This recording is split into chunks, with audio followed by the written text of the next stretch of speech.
Lauri tänne lähetykseen. Mä kerron sen uuden vuoden tarinan sitten myöhemmin. Ja, miten sun joulu on, Lauri, mennyt? No, mitä sä oot tehnyt? Vaikka kaiken näköistä on tehnyt. No niin. Täällä on joku Irkkaajien vuosikokous. Hiljaa. Mulla on asia, mulla on Mitä? terveisiä. Mulla on Minikokolle terveisiä, Sargofagille terveisiä, PPRlle ja MKZlle ja Sanktio-kanavalle ja tietenkin Jouluposti-kanavalle ja pukilinja.kl-kanavalaisille ja kaikille muille. No siinä meni terveys perille, vaikkakin mä en ehkä niin hirveän hyvin kuullut, mutta... Muuten, oot sä jahkanut piparia Anteeksi? tänä vuonna?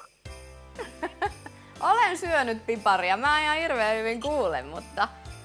Miten se kiertää ihan hirveän paljon? Vai johtuuko se vaan tästä minun... Meillä on ehkä vähän... Ei.